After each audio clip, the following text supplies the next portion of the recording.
Bismillahirrahmanirrahim. Assalamualaikum warahmatullahi wabarakatuh. Anak-anakku kelas 8 MTS Husnul Khotimah. Alhamdulillah pada kesempatan kali ini kita bisa belajar kembali dalam pelajaran SKI. Salawat serta salam semoga tetap tercurah limpahkan kepada Nabi besar Muhammad SAW. Untuk kesempatan kali ini kita akan memulai pembelajaran SKI. Tapi sebelumnya kita mulai dulu dengan membaca basmalah terlebih dahulu. Bismillahirrahmanirrahim. Kita akan mempelajari materi tentang dinasti Abbasiyah.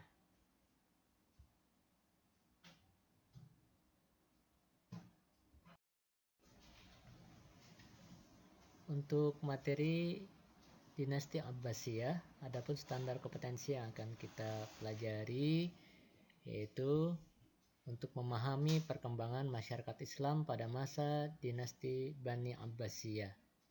Adapun kompetensi dasar akan diceritakan sejarah berdirinya dinasti Bani Abbasiyah dan kemudian nanti akan dideskripsikan perkembangan kebudayaan dan peradaban pada masa kepemimpinan dinasti Bani Abbasiyah yang insyaallah akan lebih banyak dalam mengembangkan ilmu pengetahuan dan kebudayaan.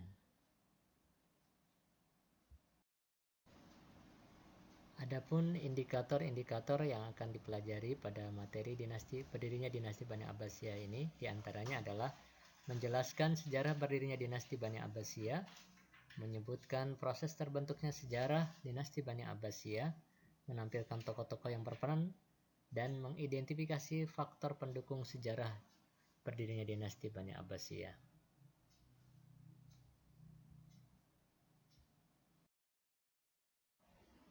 Sebelum kita mempelajari tentang latar belakang dinasti Bani Abbasiyah, kita juga harus mengetahui tentang dinasti Umayyah yang memimpin sebelum dinasti Bani Abbasiyah.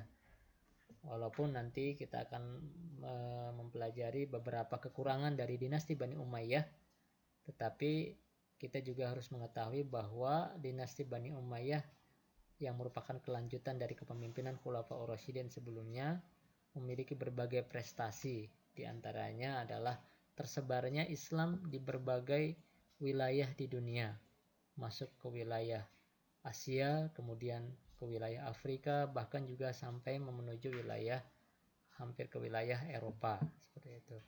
Dan adapun kekurangan-kekurangan yang terjadi di Dinasti Bani Umayyah itu hanya dilakukan oleh beberapa oknum dari khalifah yang memang kurang memiliki kemampuan untuk memimpin.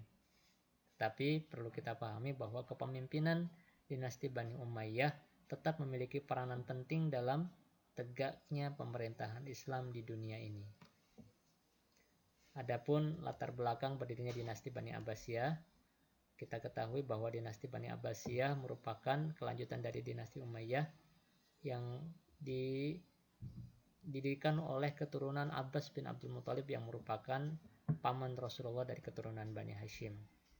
Kemudian ada beberapa oknum dari Bani Umayyah, dinasti Bani Umayyah yang kemudian membuat beberapa kelompok masyarakat pada saat itu merasa tidak nyaman dengan kepemimpinan dinasti Bani Umayyah yang akhirnya mendorong tergantinya kepemimpinan dari dinasti Bani Abbasiyah dari dinasti Bani Umayyah menuju dinasti Bani Abbasiyah.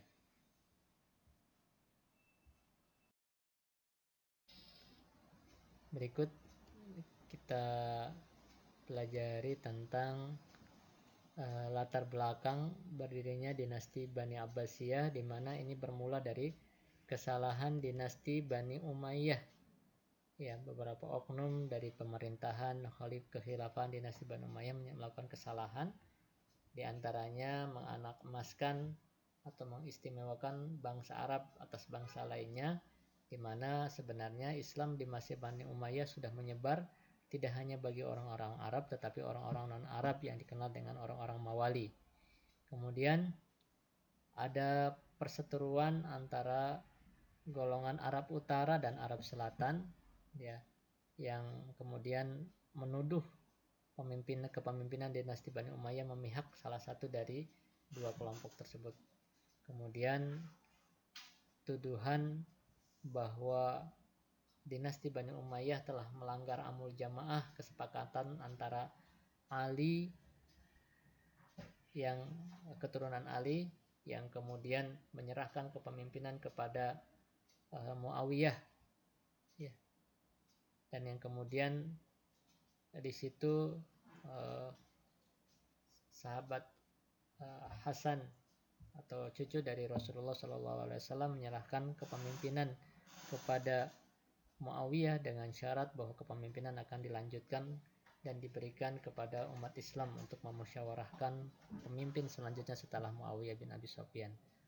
Kemudian disebutkan bahwa ada beberapa oknum, tidak seluruhnya, hanya beberapa yang kemudian dari kepemimpinan dinasti Bani Umayyah yang bergaya hidup mewah.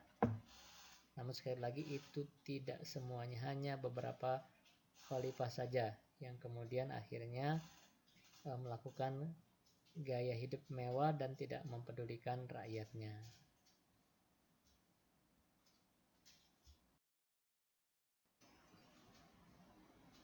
Setelah kemudian dinasti Bani Umayyah melakukan beberapa kesalahan, terutama di kepemimpinan khalifah-khalifah terakhirnya, kemudian muncullah kelompok-kelompok yang merasa kecewa terhadap pemerintahan dinasti Bani Umayyah.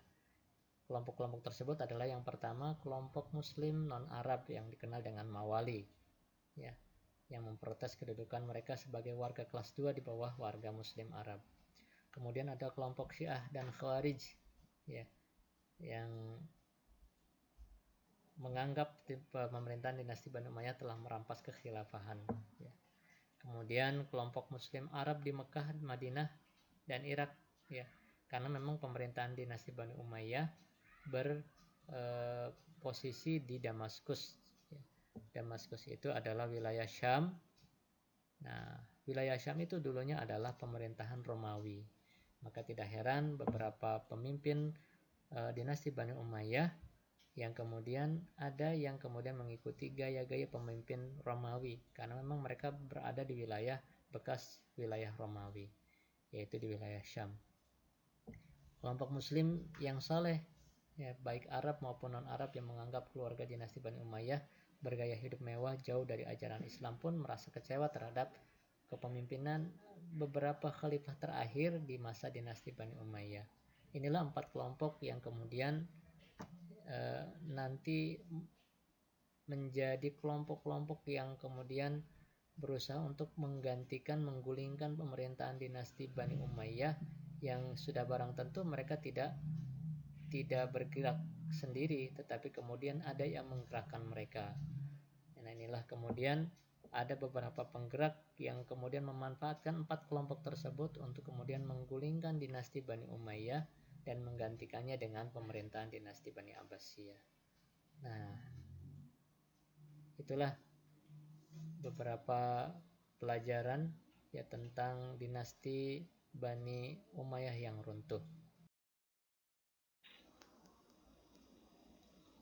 Oke. Pelajaran yang bisa kita ambil dari runtuhnya dinasti Bani Umayyah tadi, bahwasanya kepemimpinan akan sangat berpengaruh terhadap kondisi rakyatnya. Dan sekali lagi tadi kita mengetahui bahwa beberapa kekurangan dinasti Bani Umayyah, namun juga kita harus mengetahui bahwa sejarah dinasti Bani Umayyah juga penuh dengan prestasi. Di antaranya bagaimana kepemimpinan Islam kemudian tetap berlanjut, bahkan kemudian wilayah Islam semakin meluas.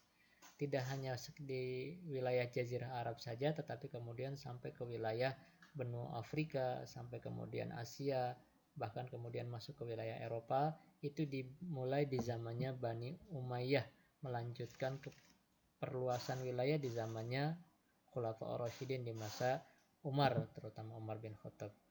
Nah, dan bahkan kemudian ada beberapa khalifah yang terkenal sangat luar biasa, di antaranya ada Abdul Malik, ada yang luar biasa juga adalah Umar bin Abdul Aziz, dan beberapa khalifah-khalifah lain dinasti Bani Umayyah yang kemudian memiliki banyak prestasi, ya.